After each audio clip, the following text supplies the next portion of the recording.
Here is a woman. I'm assuming it's a woman because she's talking about a wedding. Is for those of you women who are puzzled by this, men are instructed early in life that they're not allowed to talk about weddings, so it has to be a woman. She says, I have a gay adult child who is doing very well in all areas of her life. So now she's planning on getting married in August. But some of my family members will not attend her wedding as it is against their conscience. Please forgive me, but I always roll my eyes when I hear that. What they're really describing is less their conscience than it is their religious beliefs. It's fairly inconceivable that they belong to a religion that says, be loving to all people, except for gay people. I know that there are religions that preach against homosexuality, but I don't know one that says hate people who are different from you. And the reason I roll my eyes is, do these same people avoid weddings where, for example, the groom, and this would not be the least bit unusual, is a drunk? That must be against their conscience, and yet they go to the wedding. Or the groom is known to be unkind to his fiancée. So, which is worse? Now, I'm not suggesting you say this to these people. I'm just thinking out loud. This probably wouldn't help them at all. But which is worse, to be a loving, kind, gay person, even if you happen to think that being gay is a sin, or to be a heterosexual man or woman who is unkind or even abusive to his or her partner? That's just really not a close call for me. And yet, people adore picking a pet cause. So they carry signs and lobby against and speak hatefully about gays or people who get abortions or whatever, not realizing the very act of their being hateful. They're, of course, going against the tenets of the very religion that they claim to speak for. You continue. Last year was a bridesmaid in this same cousin's Catholic wedding, and they invited her partner to attend by name. So they invited my daughter and her partner that she's now marrying. Nobody made her do that. They invited her specifically. So my daughter's confused by this. She's angry and hurt by this behavior. How do you recommend I respond? Well, in such circumstances, I can tell you what I do. This is not my first time. I always explain simply to whoever's feelings are hurt, it ain't about you, honey. Other people's hate is not about you. I explained when I'm on black radio shows, when they're screaming racism, and I say, you flatter yourselves that you think white people even think about you. White people are indiscriminately hateful toward pretty much everybody. People who are too tall, too short, too whatever. It's not about the specific thing. It's about their inability to be loving. And we just tend to pick whatever's the most visible thing. So if you're gay and you stand in front of me and I'm not loving, well, then I'll hate you for that. And if you're black, I'll hate you for that. And if you lisp, or you're from another country, or you don't speak the language of the country that we're in well, whatever. We generally, people who hate somebody for one thing are, I guarantee you, are not unconditionally loving everywhere else in their life. It's impossible. It's about people who have a misguided need to be right, who have forgotten that the greatest commandment in pretty much all the religions that on earth, just about, is to be loving. With nearly every word people speak to us, they are describing themselves, is what I would say to your daughter. They're not describing you. And they get to choose to be bigoted, small-minded, and unkind, even if it's wrong. So if you're angry at people for hating you because you're gay, what you're doing is no different from what they're doing with you, because you're hating them for their intolerance. maybe we ought to all go back to kindergarten, where our teacher tells us to stay on our own mat and quit bugging the kid next to us. New subject. Lady who's been a victim all of her life. And it got to the point where it's just about killing her. With her husband, with her kids, with life. And she's really starting to get it. She's starting to get that victimhood is an addiction, just as real as any other addiction. And that, like any addiction, we have to quit it entirely. You just don't hear of cocaine addicts successfully kicking their habit by, slowly tapering off. If you were to walk into an AA meeting and tell everybody assembled, I was an alcoholic, but now I drink only half as much as I used to. You'd have the whole place rolling on the floor laughing. You have to stop. And she wrote this. She said, "So what does zero tolerance of my victimhood mean? It means no self-pity, no sobbing, no comparing, no complaining, no dramatic effects, no wanting people or things to be different, no feeling offended, no feeling hurt, no justifying, no excuses, and no defending." That's pretty good, since she came up with those on her own. Excellent guidelines for anybody who's a victim, anybody who's consumed with fear. All of those things are disabling, and these guidelines are huge. Of course, if you don't feel unconditionally loved or have somebody who can do that with you, pretty much no chance you'll be able to do them. So these are not commandments. If you're a victim, no complaining. Well, if you're a victim and complaining is your life's blood, so you can't just tell a victim to stop. But they're great things for a victim to remember that come as a natural result of feeling loved. Here's a mother who said, "My 3-year-old Aaron has been commenting on the anger of his friends." This is a 3-year-old, or his friends' mothers. So today he said, "Bobby got angry today," or "Bobby's mom gets angry sometimes." What do I do when he says these things? These are brilliant opportunities to teach him. Oh, wonderful. Because it turns out, in many cases, kids listen better to lessons taught them about a subject when it involves somebody else than they do when the subject involves them. So these are great. With my kids, I used to use movies. They didn't always appreciate the fact that I did this, but they would call it the dad pause. Since I was the only person in the house that knew how to use the remote, naturally I took control of it. And as you're watching a movie or a television show or anything, there are opportunities to teach kids almost with every line of dialogue, because somebody's being angry or acting like a victim or running or hiding or attacking or something. So you do the same thing with your kids when they tell you about their friends. So your kid comes home and says, "Bobby got angry today," or "Bobby's mom gets angry."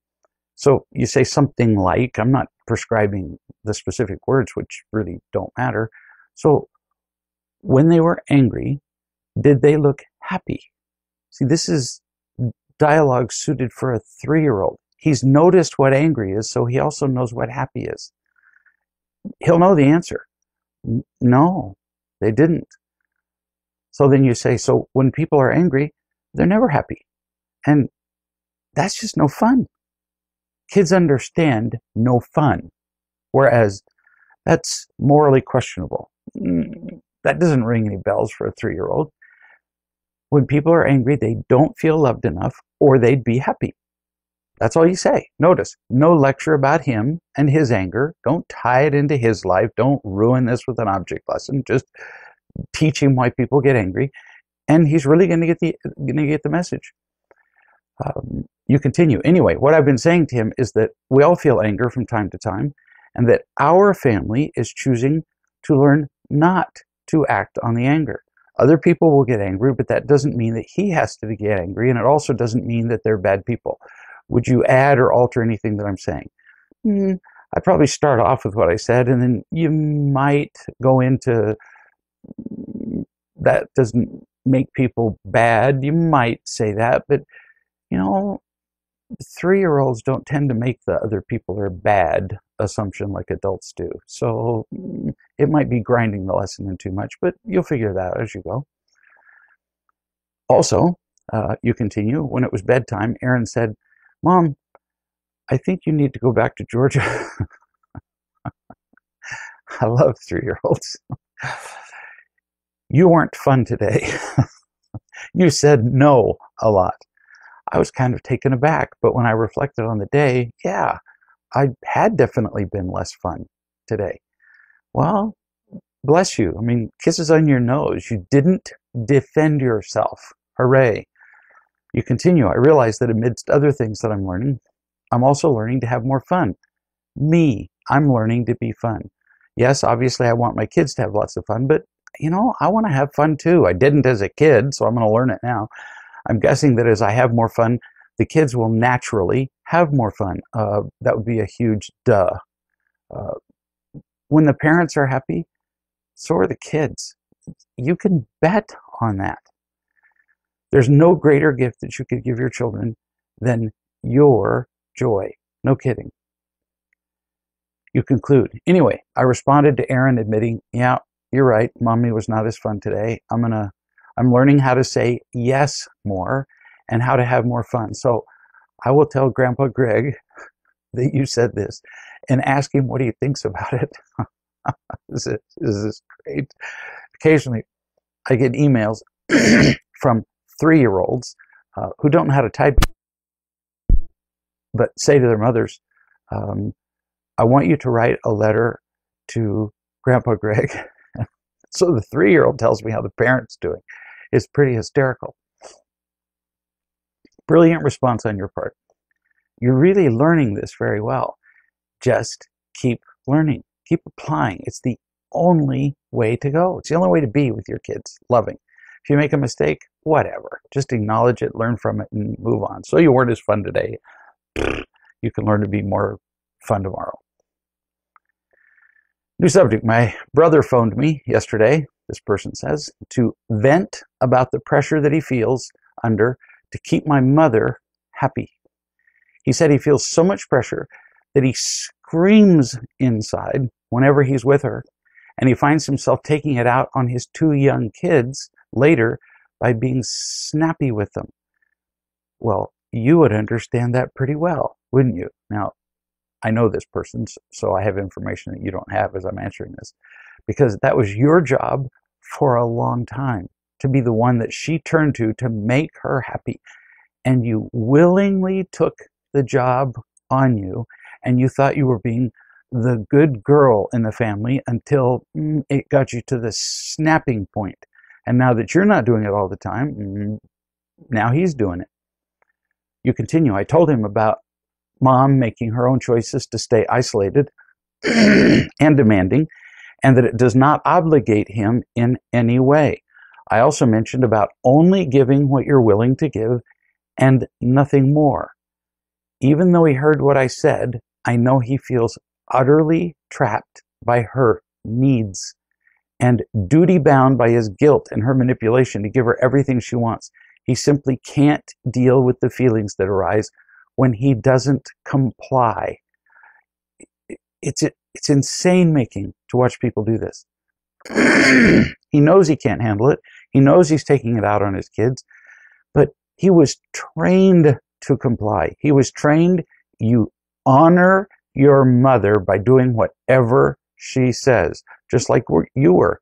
And look how long it's taken for you to break that cycle. Forever, years.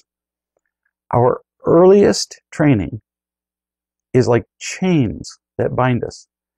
And I'm sure you'll have to encourage him again and explain to him that as things are, when he serves her and does everything that she wants, she's never really happy. She's only just temporarily less dissatisfied. So she's unhappy when he serves her. He's unhappy. His kids are unhappy. His wife's unhappy. The score is 0 plus 0 plus 0 plus 0. Pretty sure even in modern math, that's still 0. Or he could decide to get out of this trap and give her just what he's able to give her. And now at least the score will be 1. He'll be happy. His wife, his 2 kids, and mom will still be unhappy. Well, no matter how new math calculates things, 4 is infinitely greater than 0, it turns out. You continue. While I've experienced some of this, I am so grateful to have real love in my life to show me what's true. I now choose, oh, gorgeous word, to spend, 30 minutes here and there with her as I'm passing by her house, several times a week. And I find that I can cope well and even be really loving with her. And as a result of my making a choice about the time I spend with her, I mean it more. She feels my loving her more. So she has stopped all the demanding and manipulation of me and is really quite sweet when I'm around. But it seems that she has stepped it up with my brother. 2 points I would make. People really can tell when you're offering love freely. And if you offer it freely, whether it's you to your parent, whether it's a parent to a 3-year-old child, if you offer it freely, a minute of freely given love is worth more than 100 minutes of love given because of obligation. That's why when some mothers call me and say, this kid never shuts up, whines and cries, well, how much time do you spend with the kid? Well, all day long. The child's never away from me, just whining and crying. Well, none of it counts. What do you mean it doesn't count? Because you're only responding to the whining and crying. So try proactively. Get up first thing in the morning, go in and start spending time with your kid for 3 minutes, 4 minutes, and then say, I'll be back in a little bit, even if you give them an egg timer that's set for 5 minutes from them. It depends on their age. You do that 10 times the first day. Within days, usually the first day, the kid stops whining because the attention that you're giving is unsolicited. That's the attention that matters most. That's why your mother isn't whining at you, because you're giving it because you want to. Your brother is giving it because he feels like he has to, so it doesn't even count. And of course she's making demands of him. She has to go somewhere. Now that she can't manipulate you all the time, it's just a reflex with her. So she does it, and he lets her. So it ain't her fault. He's an adult. He's not 4. He lets her do it. You went through this, and you can explain to him how hard it was for you to withdraw from pleasing her, but you did it, and she's happier because of it, and so are you. Everybody's happier. You say, I've tried giving him the real love book in the past, and he's completely resistant. So I know that this will continue for him. He's being investigated by his physician for heart arrhythmias, and I have no doubt that it's all anxiety. Yeah, probably is, and sad to hear. But you can only help him as much as he'll let you. Maybe when he gets sick enough, maybe when he can't function, maybe he'll listen. Especially if you tell him your story. Don't hand him a book. Tell him how you got out of the trap that he's in. You just tell him, there's a way out of this. When he says, well, what? I have to go there. Clearly you don't. Because I used to have to go there, and I don't go there like I used to. I go there 30 minutes a week, and you spend 20 hours a week there. So clearly you don't have to. Maybe he'll get to the point where he listens. Maybe he won't. But you continue. It's sad, but I'll bet that this is a really common situation. It's hard to hear how my brother is harming his kids because of his feelings around my mother. Yeah, really sad. And so it continues, generation after generation. Oh, nightmare. So A, be really grateful that you broke the pattern of generations, and then B, just be around and be ready for your brother to finally ask you a question that he'll listen to. I talked to a man a couple of years ago, and he was unbelievably difficult. I talk to difficult people all day long, but it's pretty rare for me to get off the phone and think, geez, what a jerk. And it turns out that 2 years ago, I actually wrote that down in the notes I was taking as I was talking to him. Understand what my meaning is. I'm not condemning him as a jerk. I'm saying his protection, what keeps him away from people getting too close to him, is to be a jerk, is to pretty much offend everybody so that nobody can get close enough to hurt him. He did really pretty well for a while, began to practice the real love principles, and recently has regressed back to the same old behaviors, to the point where one day I realized that I was thinking exactly the same word that I'd written down 2 years before. And I told him about it. I said, in all the years I've done this, I've gotten off the phone and thought, wow, what a jerk. Twice. 2 times. And you're half of them. So why would I say such a thing to him? Because nothing else was getting his attention. And to make this point, if talking to you is so difficult, then why in the world do you think I keep doing it? If I didn't care about you, why would we be on the phone? So he said that he'd like to try again. And he said, I realize sometimes I really can be a jerk. But then he added this. He said, I don't want to come across as weak or be taken advantage of or make the wrong decision or do the wrong thing. Whoa, did you get all that? Why is he a jerk then? Fear. Fear of being weak. He was bullied when he was a kid. Fear of being taken advantage of. Fear of making the wrong decision and being ridiculed as he was at school and by his parents at a very early age. Fear of doing the wrong thing and then nobody will like him. So pain and fear, once again, we illustrate, motivate all unloving behaviors. So, to be clear, who he is not a jerk. But to protect himself, he sure acts like one. And now he's decided that maybe he doesn't want to keep doing that because it's alienating, everybody. His boss, his coworkers, his wife, his kids, and he's starting to realize that he's falling back into old patterns. It's all pain. I've talked a lot about the effective childhood. Wrote a whole book about it. In fact, Real Love and PCSD. Events that happened so long ago that we can't even remember them are the very things that have influenced us the most. So is there anything more ironic that our apparent character, our personality, our style, the way we behave is most determined by events we can't recall? Because when we were really young, our world was defined by these events. And we accepted the world and the events as normal. So we continued to respond to them, to pain and fear, not knowing that there was another option, ever. Last week I talked about a man on this video chat who he only learned recently from one of his parents that he was severely beaten to the point where there was some concern that he would lose his life.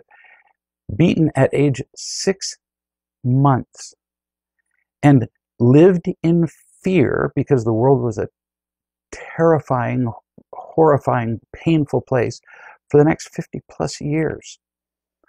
I ran into another man recently, 30 years old, Brad, who said that he was, well, it was obvious, but he was describing to me that he was withdrawn, that he's in pain all the time, that he's controlling, that he's afraid.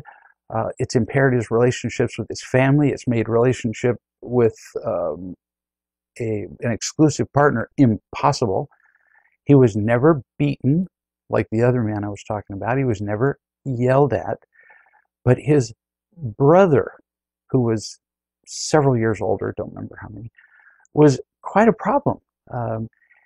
In fact, his brother at a very young age became a cocaine addict, and the parents would yell at the brother, who was a cocaine addict from the time he was in his early teens, and they would yell at each other over how to handle it. The house was filled with fear and pain and anger because of this kid's older brother.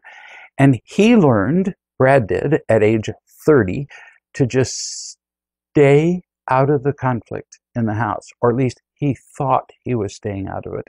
But see, he could feel the anger. He could hear the angry words. He could hear the tone. It was all around him. It was like being raised in the jungle surrounded by wild beasts. His mother told me recently that when Brad was young, she'd forgotten about this, he slept with a knife in his bed.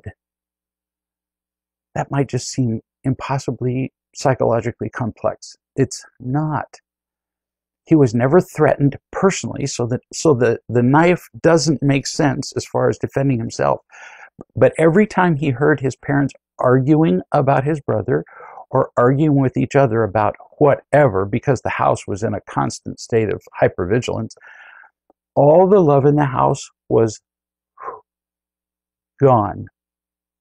Just like you light a candle and put a bell jar over it, the candle goes out because the candle burns up all the oxygen.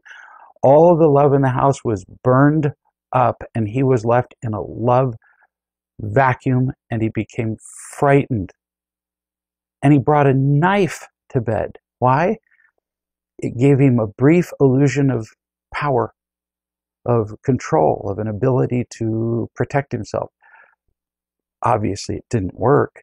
And so he grew up to be withdrawn and angry and resentful and frightened and isolated and alone, and all because of anger that was not even directed at him. We have to have love. And all the love is gone if we're attacked or if even anybody around us is. We have to be raised in an atmosphere of love. An atmosphere that we breathe. And without it, we're crippled or die. I know a 24-year-old kid who's really pretty experienced in real love. Her life is utterly transformed. She was raised in a family that is, to say emotionally dysfunctional would be quite an understatement. And she wrote me just the other day and said, the more loved I feel, the more I see the world around me, and the more I'm amazed at how people are. She said, I just moved to a new city, and everybody I meet asks me the same two questions when they meet me. I was actually curious to learn this because the emphases have changed since I was 24. The first thing they say is, what is your favorite sports team? And then she says, depending on her answer, they say, oh, well, then we can be friends. Or, oh, well, I guess we can't be friends. Depending on what her favorite sports team is. And then, what is your major in school? Her response to me is this. There is so much, she's 24. There is so much more to life than this. There's so much more beauty in a person. I'm glad that I don't have to view the world and other people in this shallow way. That's crazy cool at 24. I wasn't that sensible at 24. The world is becoming more materialistic, more distracted, more narcissistic, and lost every day. And if we don't raise our children to understand love and truth and people, the distractions will swallow them up. New subject. Here's a man who says, I go to an Al-Anon meeting on Saturday nights. Actually, this is a lady, I think. I go to an Al-Anon meeting. Last Saturday, a gentleman showed up at the meeting for the first time. At the end of the meeting, he said that I look very peaceful, and it shows in my face. I said, well, thanks. And that is a pretty lovely thing for somebody to say. You have a peaceful face. That's not usually the first thing that people notice about other people. You continue. The same gentleman showed up again tonight at the meeting, and I felt self-conscious tonight because of the compliment that he paid me last week. I don't handle praise well. Well, my question is, why did you take it as praise? Why not just as information? That you're learning to feel loved more, that you are genuinely feeling more peaceful, and it shows. Why not just take it as that? You continue. It goes to my ego. It goes to my head. And I need to stop this pattern of being affected this way by praise. I need some help. Okay? It doesn't matter why he said it. The only thing that matters is how you took it. People praise all the time to get what they want. People praise me. They also condemn me, but people praise me. I take it simply as information. Sometimes it only means that they like how they feel because of something that I did. Sometimes it's genuine feedback. But no matter how they mean it, it's all just information to me. I get to choose whether my ego is involved. Same with criticism, which is the other side of the same coin. Somebody criticizes me and tells me that I'm a terrible person. Well, then I listen and listen to why they think I'm a terrible person. Ask whether my behavior was suspect or whether there's something I need to learn from that interaction. And if there is, I learn that and move on. And if there isn't, I just throw the whole thing away. When people speak to you, we've said this already once tonight, they're almost always describing themselves. It's a law. So take what's useful and leave the rest. Pretty much like I advised the mother whose adult child was gay or is gay and is getting married in August. I know a man who is just nothing short of a miracle. I know a lot of people like that, but he's just amazing. His life is completely different from what it was, even 2 years ago. Love has really made quite a transformation in him. And he writes this: a girl on a dating site asked me to tell her, quote, a bit about me, end quote. I wasn't quite sure what she wanted, but I sat down and this is what I whipped up. Here are some assorted facts about me, he writes to her. I used to be miserable and hide from the world. By the way, those of you who are dating, you might listen to this because sometimes even in real love, people send me their dating profiles and they sound like everybody else out there. I'm athletic and fit and I like walks, moonlit walks on the beach and puppies and world peace. And I'm going, wow, you really should compete in the Miss World pageant. How are you going to stand out as anything different unless you really talk genuinely about yourself? So listen to what this guy says. I used to be miserable and hide from the world, both physically and emotionally. Whoa! I mean, you're going to have everybody's attention right there. I used to be miserable and hide. Who puts that in their dating profile? Smart people. In the last 2.5 years, a lot of things have happened in my life, some painful, some delightful, and I learned quite a lot about myself and others. Now, my baseline has become peace and joy. I'm grateful for what I have, and I try things that I didn't used to, like today. I just decided I would start talking to strangers on the train on my way to work. He could have just stopped there. Really, this already sets him apart from everybody else. This guy's eager to learn, eager to try new things, has courage, guts, faith. I'm a guy and I'm interested in dating this guy. He continues, my typical journey to work would include, texting my friends with my thoughts, my kind thoughts toward them. Like, for example, today I texted several friends and said, I hope your heart is open to receive whatever happens today. Or just to say that I'm thinking of them. I walk slowly down the platform, sometimes to the rhythm of music as people rush around me. I swing on a swing at the local church that's nearby me and do cartwheels on the lawn.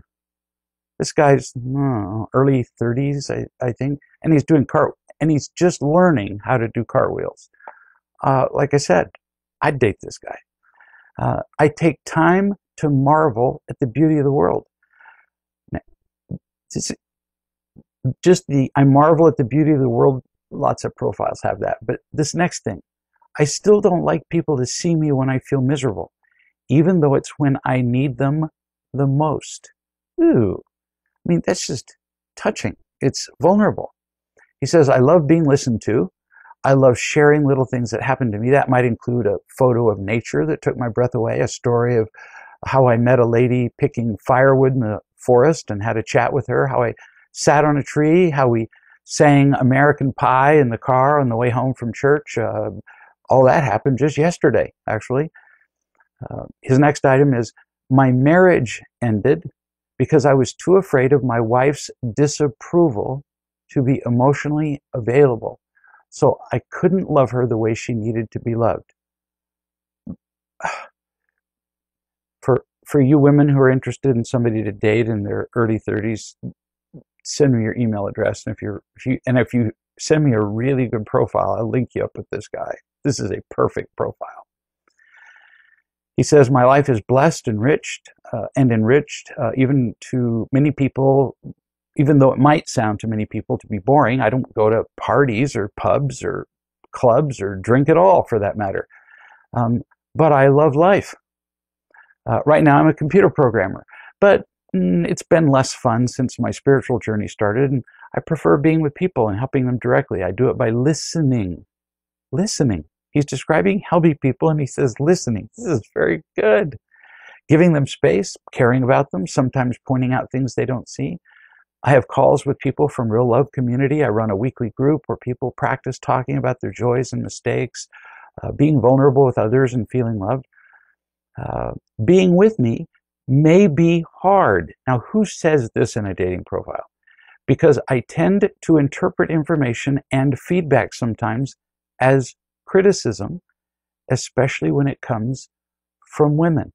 Probably because of my past interactions with other women in my life.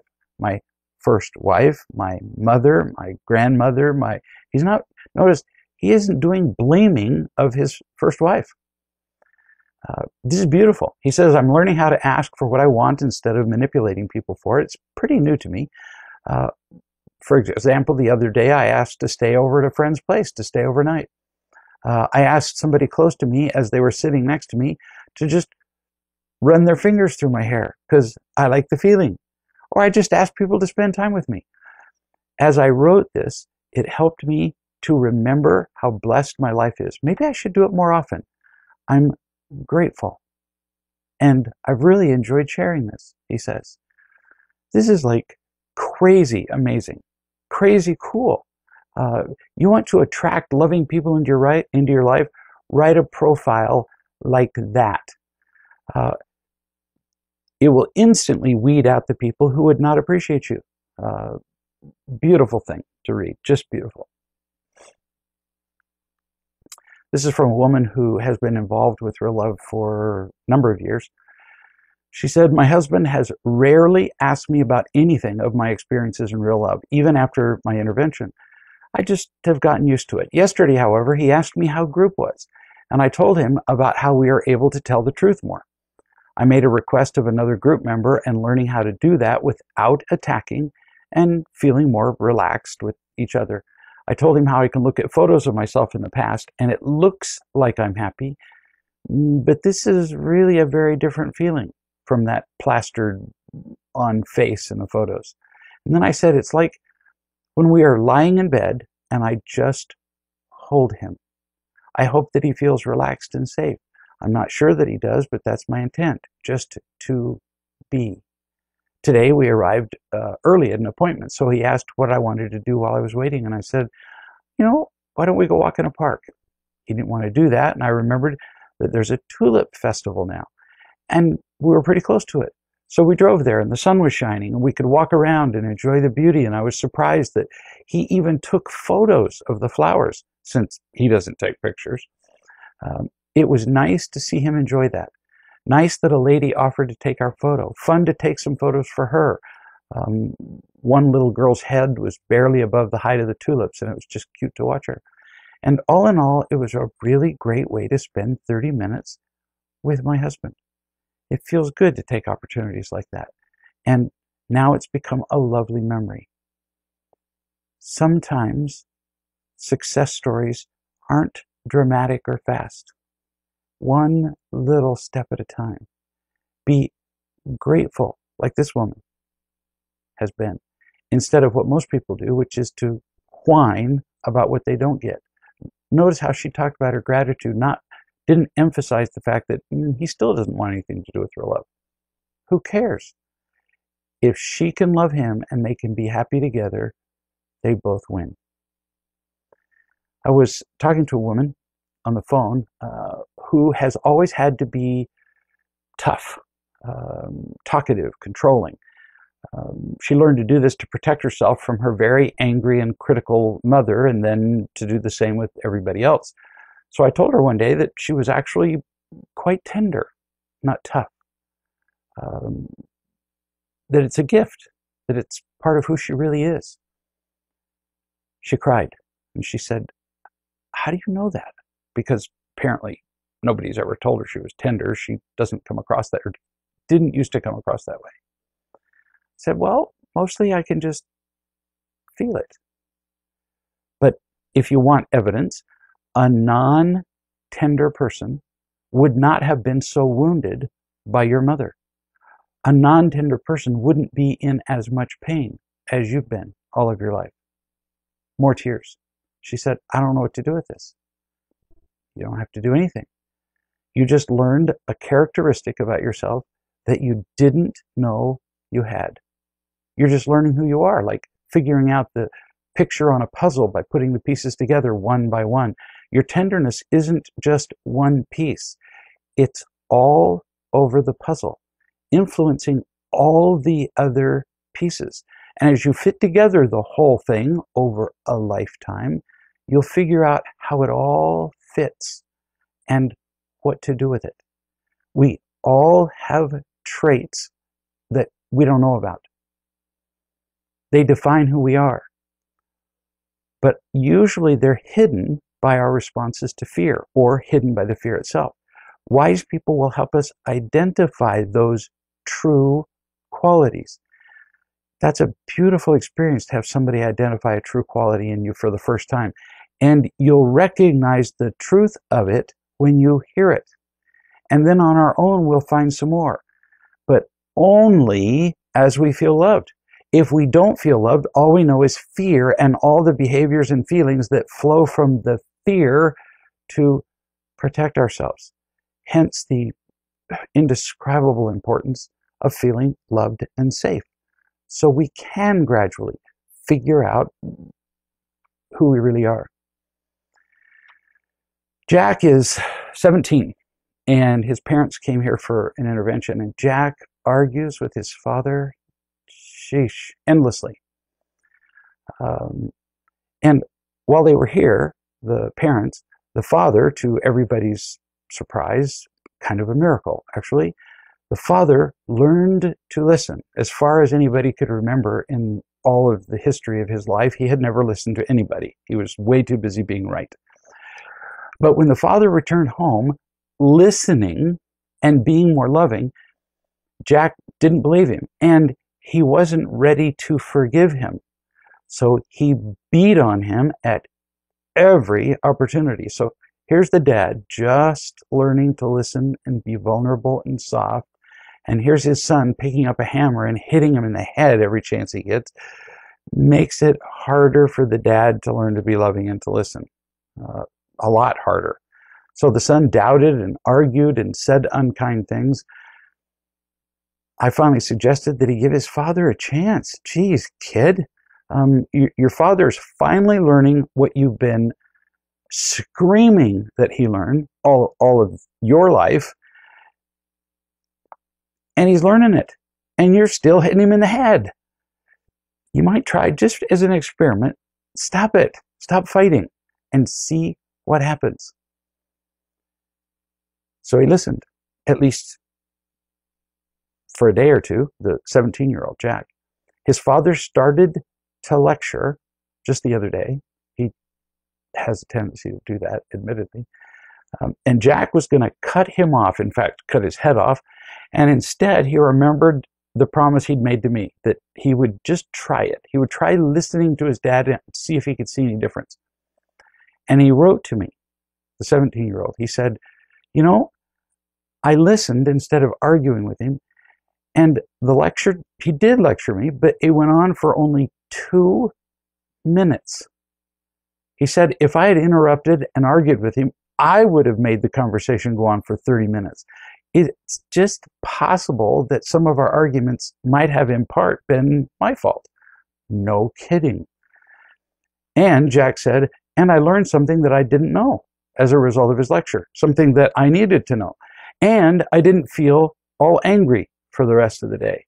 So wouldn't this be something? The father's learning to listen, the mother's learning how to be more loving, and now Jack is considering at least the remote possibility that he might let the past go and enjoy the delight and pleasure of now. Here's a woman who's been doing Real Love for months. And she said, I woke up before my alarm went off and I realized that my husband, John, was out of bed. He's not been sleeping well. He said thunder woke him up, and I went into the den where he was, and I had to stop just to comment. So you went looking for him. This is not something this woman would have done in the past. You're paying attention to his needs. Although he doesn't usually indicate it verbally, he notices when you do that. It was very sweet of you to go find him. She said, he immediately stood up. He immediately stood up. Let me translate. He was dying for you to come in there. And you would have missed that before. You would have just figured, oh, he must have a cramp in his leg, so he stood up. No, he stood up because he wanted to greet you. You continue. He stood up and we hugged. Then we walked back to bed together and I just held him. Again, he immediately stood up and participated in a hug. You want to guess what percentage of the time in the past that he would have remained seated when you came in the room? Later on, she wrote me and she said, none. No chance at all he would have stood up. She continues. That's when he said, I'm not going to make it to work today. And she asked him, well, why not? And he said, because, now remember, she's holding him in bed. He says, because you're not going to let go of me. Melt my heart. This is a guy who would not have sought out affection from her in the past because it was like sleeping with a porcupine. She says, I said, oh, that's true. I like holding you. This is how love changes marriages. This one was previously hanging by dental floss. It was barely alive. She continues, you told me on our Skype call today that he was being vulnerable. I am amazed that I need to be told this. I would never have recognized it before. So how is it that you know what you've never been taught? She's asking that question of herself. Exactly. How fun to finally know this stuff now. And you know it now because you asked and experienced the miracle that occurs when you listen and act on what you know. Oh, it's fun to watch people change in this way. Kid, 15 years old, complained bitterly that when he makes mistakes, he gets consequences. I was hearing about this mostly secondhand. But then he argued fiercely, actually nastily, with his mother because he said, so I get consequences when I make mistakes, but when you make mistakes, you don't get consequences. So then he just attacked her to death about what he called double standard. And she asked me what I thought about it. Oh, the kid's a great little arguer, and he's learned how to intimidate you to get you to back off. But this is not a double standard. It would be a double standard if you were both children and did not have a consequence imposed. But see, you're not a child. You're the parent. And you do have different standards and consequences because you're the parent, because you're supposed to be the leader. If he really wants perfect single standards, then you tell him he has to provide an income equal to yours. And he has to pay half the mortgage, and he has to pay half the utilities and half the everything, and drive himself to school, even though he's not old enough to do that. No, he's arguing about this double standard only because he knows that he'll intimidate you with it. When people talk about what's fair, invariably they define fair as what suits them. They don't ever talk about how my kids in family meetings, they only did this a couple of times, but they would say, well, it's just not fair. When we'd talk about, I don't know, work or whatever, and I'd say, you know, you're right. It's not fair. If I think about it, you don't work nearly hard enough for what you get. So, good point. So, we'll double your chores. We heard much less about fairness after that. And that's what this kid is doing. He's saying it's not fair because he doesn't get everything he wants. It has nothing to do with justice.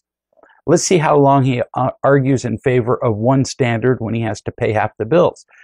You are the parent. You have the greater experience, and so you don't have to live by the same rules. And see, everybody understands this. It's not a double standard.